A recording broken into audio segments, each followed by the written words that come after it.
Good morning, good evening, and good day, Croissant, and welcome to Flexy Fridays, your weekly roundup of the world of music as we perceive it to be here in sunny Wrexham. But we are in Chester again, back in G21, out the back of the Saddle Inn, and today we are joined by guitar-playing singer and songwriter Iona Woods, who has received previous mention on this show in the episode we did with Bernie Lee a couple of weeks back.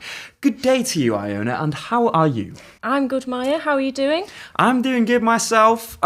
So let's start where all great stories do, at the very beginning. Can you recall for us what first inspired you to pick up the guitar and start playing? Well, yes. When I was about 16 or 17, one of my brother's friends was visiting and he was playing his guitar, and he said just out of the blue, do you want to know a chord on the guitar? And I'd always wanted to learn an instrument, but I didn't really think I'd be very good at it. I was a bit intimidated, I think. But in the moment, I just said, yeah, why not? So he showed me the chords for Sweet Child of Mine and the main riff. And to be honest, as soon as I strummed my first G chord and realised that I had made the sound on the guitar, like Slash had one day, I just couldn't get enough of it, so it just all started there, really. And then my brother showed me a lot more after that, and then I just taught myself for the rest of it, so... A self-taught musician, yeah. Very nice to see. So, what talent did you first acquire on your musical journey? Are you a guitarist that learnt to sing, or a singer that learnt to play guitar? I'm definitely a singer that learnt to play guitar. I've been singing for as long as I can remember. But yeah, obviously, as I've just said, I didn't pick up the guitar till I was about 16 or 17. And when I started that, it just seemed to be the missing puzzle piece for my creativity. So now they go hand in hand. So. And how did learning to play guitar compare to learning to sing? What were some of the challenges you faced developing each skill? Well, I think, like every beginning musician, especially with an instrument, you hear your favourite songs and you think, yeah, I want to be able to play that right now. And you go to learn it and you remember that you're not as good as Slash yet, and it can be a bit disappointing. So you have to go over everything very slowly on a metronome, and it can sound really awful when you're first starting, and that can be very frustrating. And a lot of people pack it in at that stage, but the challenge was having the perseverance and the patience to just keep going with it and trust that eventually it'll sound good. But to be honest, I think I found more of a challenge learning about the performance side of it. So playing at home is one thing, but it took me a while to get used to playing live and letting people hear me, and getting over the nerves and everything like that. But just practice. Practice got me where I am today. So, yeah. Very nice. So, in your Instagram bio, which can be found at Iona_musician_, you mention 4 genres that you specialise in. Those 4 being rock, metal, alternative, and acoustic. Do you have a preference between playing amped up or acoustically? Not particularly. I mean, I play electroacoustic live, so as long as I can move around, I'm happy either way, to be honest. So you yourself are no stranger to the open mic scene in and around Cheshire. So could I ask, do you have a preferred open mic venue to rock up at and do your thing? Well, I like different ones for different reasons. Every place has a different vibe. So it depends if I feel like going somewhere a bit more rowdy and busy, or if I want to go somewhere where everyone's really sitting back and listening to who's playing. But obviously I have to say the Saddle, because that's where I kind of got used to performing. That's where I learned a lot about playing live and meeting other musicians as well. But I'm also enjoying playing at Alexander's at the minute. Both great venues for different reasons, so I do recommend getting out to both of their open mics if you can. Yeah, no, I've been out to both of those places. I can confirm they are nice. I can also confirm this isn't a sponsor speaking. This is just genuine opinion of venues. So whenever I catch you performing a set, you always perform solo, but very often bring up a guest to perform a cover alongside with you. Do you prefer to write your own original music on your own, or would you like to collaborate with other creatives in the future? I do want to collaborate with other people, definitely. I have been talking to some local musicians that, we might jam together and things like that, but at the minute, I'm more focused on making sure I've got a really good catalogue of original music, because I feel like I've just got to the point where I trust what I'm doing with writing my own stuff. So I've kind of just started this Rolodex of original songs that I'm just kind of coming out with quite regularly. So at the minute, that is my focus. But I do love playing with other people, definitely. Do you think, being the fan of rock and metal music that you are, is it possible that at any point Iona Woods could form a band? Possibly, yeah. I won't say no. I think playing solo is amazing and I love the freedom with it, but there's something about getting on stage with somebody else and vibing with them, and it takes a little bit of the pressure off yourself as well. There's just something about it that you don't always get playing on your own. So no, I wouldn't say no to being in a band, no.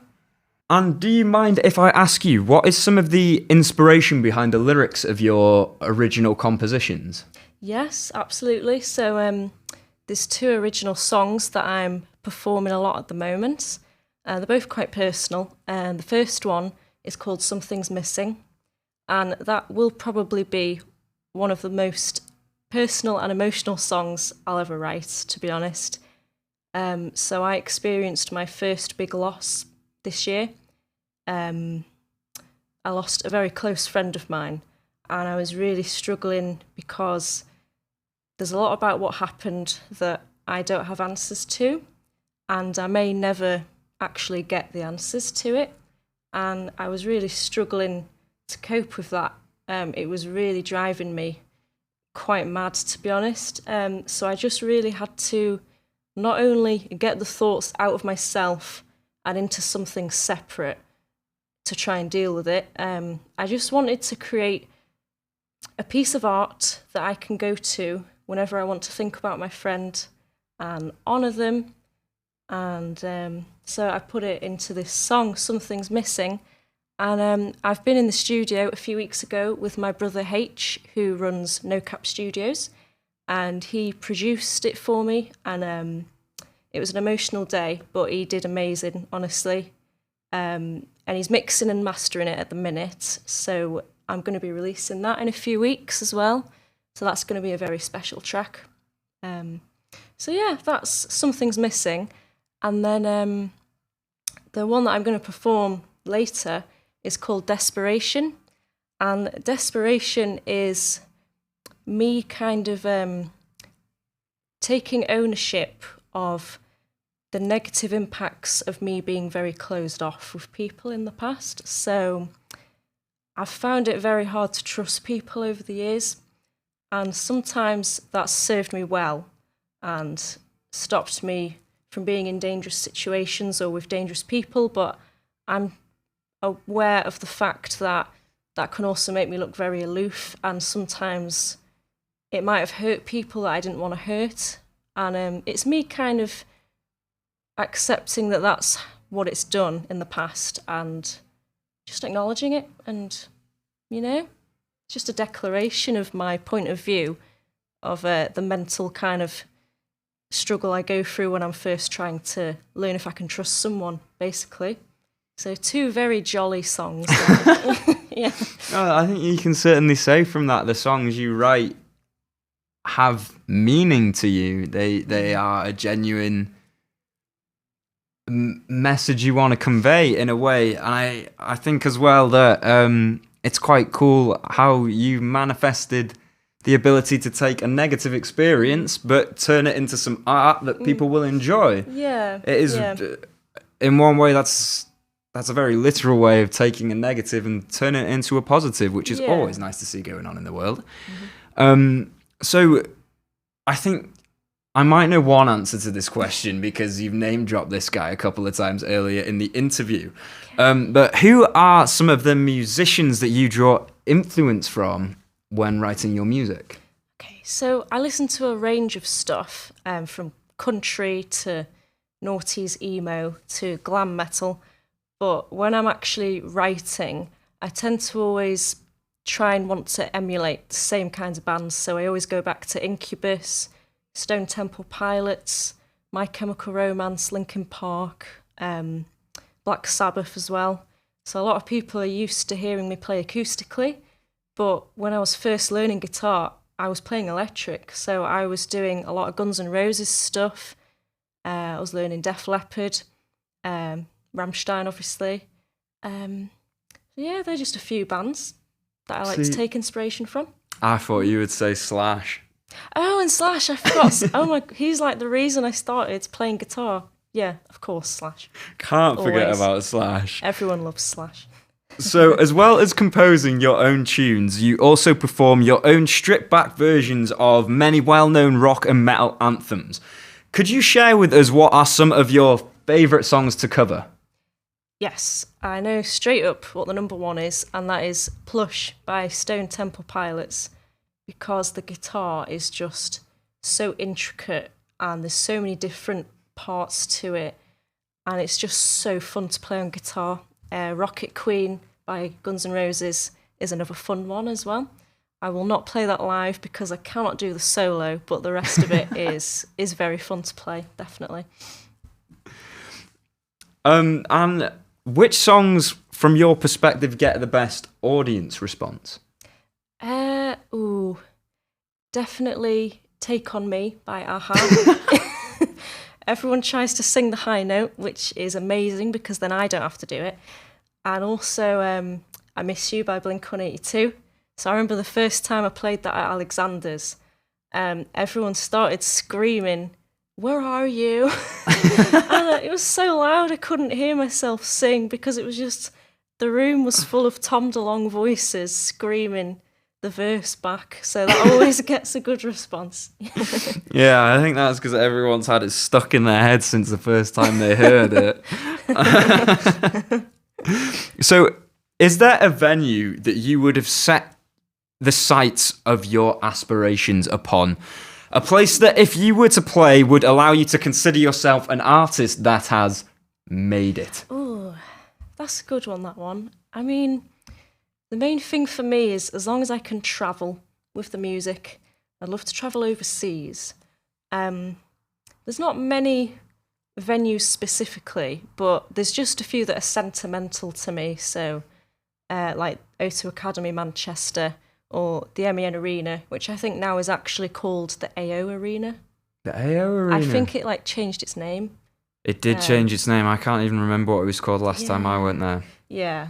But I know the place you mean. I think we all know where we're talking about here. Yeah, of course. I mean, I have sung live with Steel Panther at the Manchester Academy, but that was a spur of the moment thing. That wasn't, me doing a tour. Oh yeah, didn't you get on stage with Steel Panther? Yeah, I did. I started singing half the song with Michael Starr. Yeah. Oh my gosh.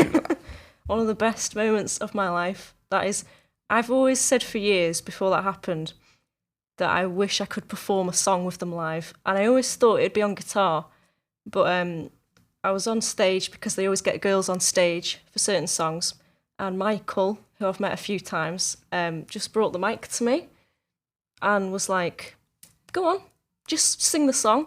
I ended up doing the whole thing. And it was all like a very weird hallucination or something. It was very bizarre, but yeah, very cool. Any Steel Panther fangirl's dream right there. I know. So another defining feature of yourself, which I'm sure people who follow your musical career will notice, your hair changes colour more frequently than Ramona Flowers in Scott Pilgrim. What has been your favourite colour to rock on your dome? Oh, absolutely. The green mohawk. The green mohawk? Green mohawk, yeah. I do miss the green sometimes. I wonder if I should put a little bit in, but I'm enjoying the natural vibes at the minute, so who knows? Who knows? And of course, following on from that question, what hair dye would you recommend to our followers that may want to get extreme with their hairdos? Oh, Manic Panic all the way. Manic Panic. Yeah, It's a bit pricier than Directions, but the colour's better and it lasts longer. So can be found at any alternative store of repute. Not a plug. No, again. No plugs. Although we would love some if anyone wants a sponsor. Yeah. Now, let's get down to what really matters. You've been teasing a lot of time spent in the studio recently. Is there something in the works that fans of yourself and Flexy Fridays can be looking forward to right now? Absolutely, yes. So obviously I've been recording Something's Missing, and I will be releasing that probably as a single when it's ready, but I want to spend as much time in the studio as I can, so I am kind of hoping to maybe do a little EP type thing, which I will sell. Nice. So that's why I'm focusing so much on the original tunes at the minute. I just want to spend as much time as I can recording and getting something out there. So yes, you can look forward to that, definitely. Awesome. No, I'm certainly looking forward to that. And is there any events happening in the near future that we can catch you performing at? Absolutely. So I'm doing a few solo sets here in the Saddle. Let me think, when are the dates? The 12th of December and also I think the 9th of January. I should be hosting Alexander's open mic on the 8th of February. And I've also just booked to have 2 slots performing at the TatCon convention next year in September, which is a convention for tattoos. Even though I have no tattoos, I'll be playing there. So yeah, and there'll be many more next year as well. So plenty of places to catch Iona Woods performing. So that is definitely exciting stuff. And if you're not already hyped for what Iona has in store, then I think we need to tip the scales of excitement by giving you a taster of what this musical individual has to offer. So Iona, would you mind picking up your guitar and playing us some tunes? Of course I will. Let's do it. Right then. So this first one's a cover that I play quite a lot for my sets. This is My Hero by Foo Fighters. Hope you enjoy.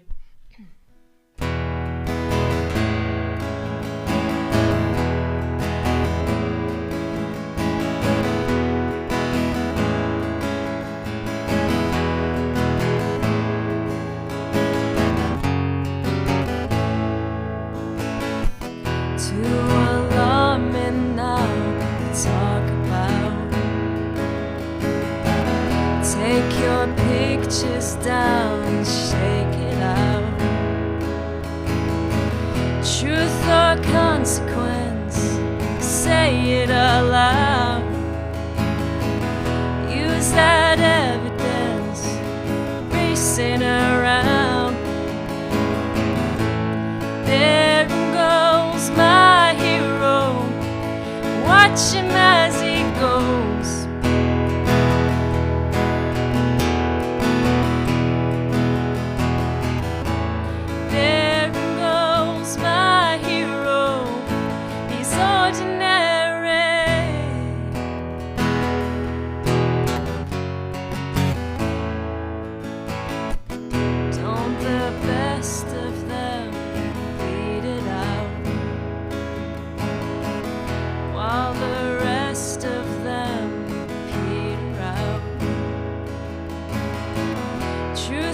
Consequence, say it aloud. Use that evidence, racing around. There goes my hero, watch him as he goes.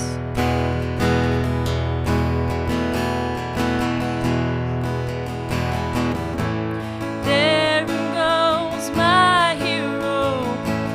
ordinary.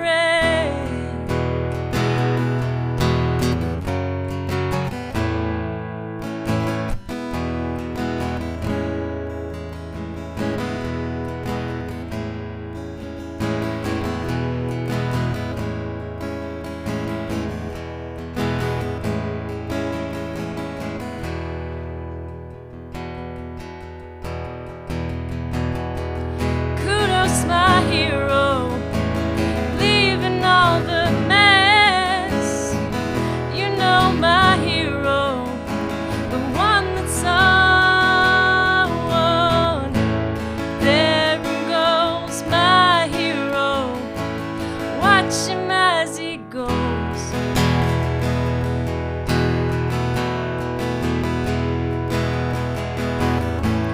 There goes my hero, he's ordinary.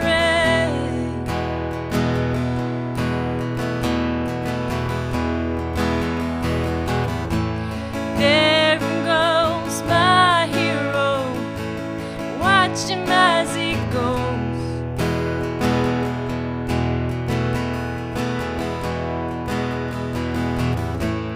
There goes my hero, he's ordinary.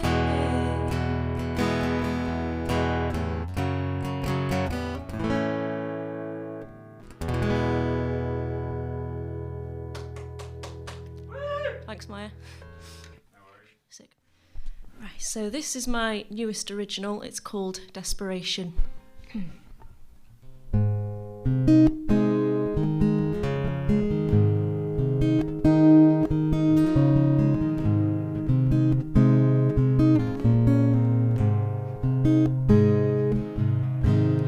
I'm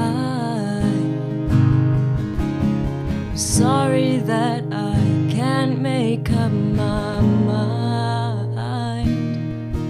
Yeah.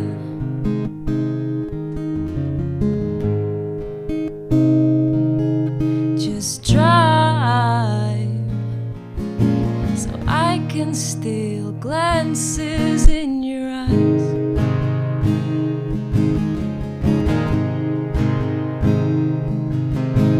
I'm wandering, I'm lost in you. In this silence I'll be true. I'm wondering which path to choose. Do I give in or keep living in desperation?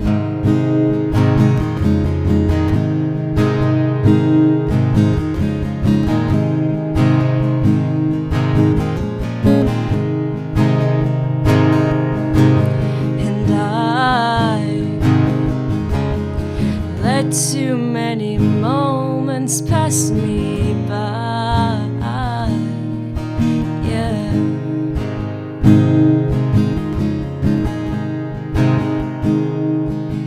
And don't smile, 'cause I can barely look at you tonight.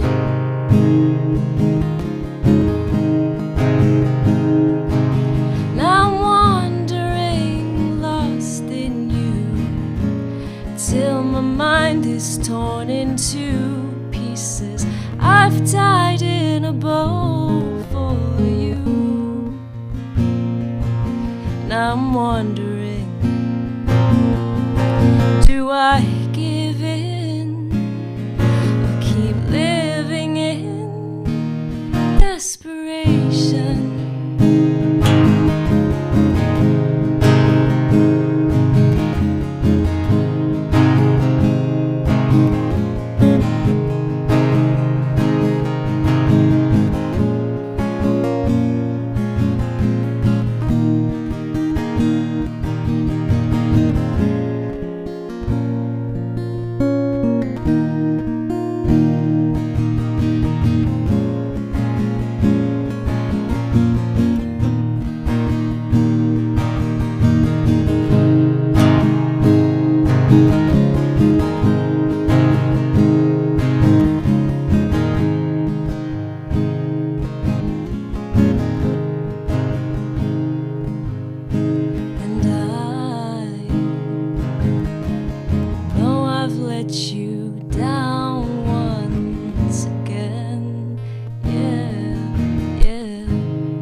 'cause I know I never gave you a reason to stay.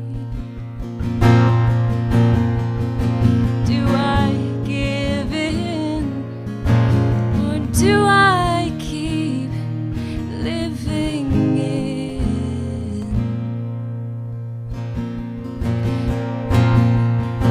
Do I give in, or keep living in desperation?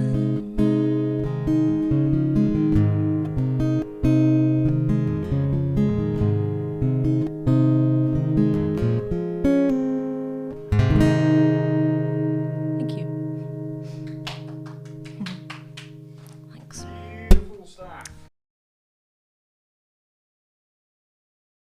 That was Iona Woods performing her cover of My Hero by the Foo Fighters and sharing with us the digital debut of her latest original composition, Desperation.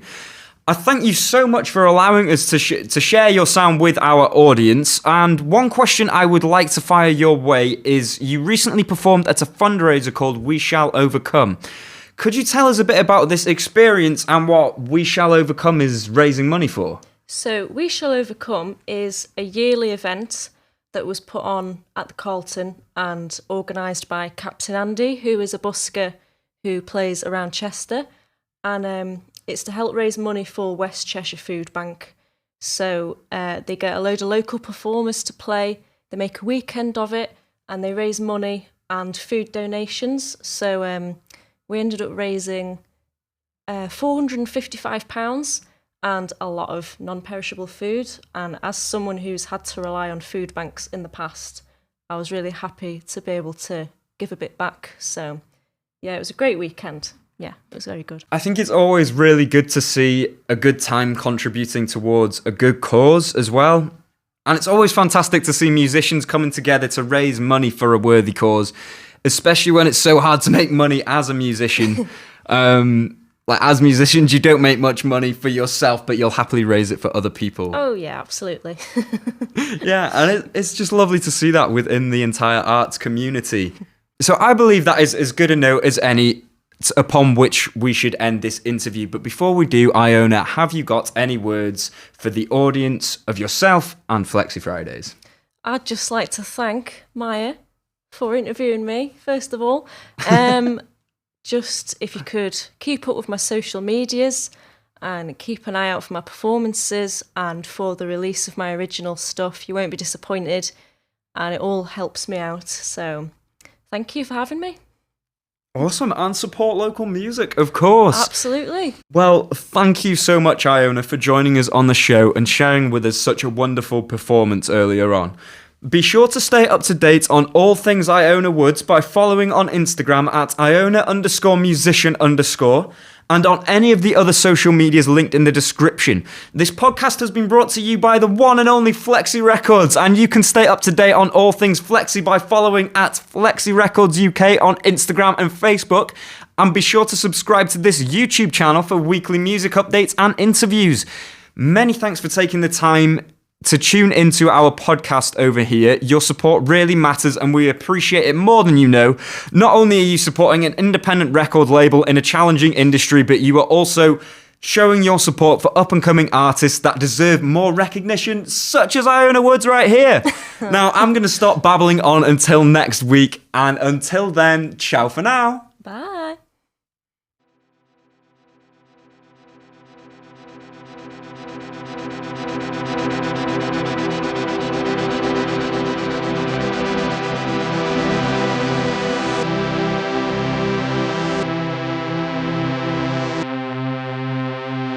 Many thanks for taking the time to tune into our podcast over here. Your support really means a lot, and damn it. I really didn't want to have to start that again.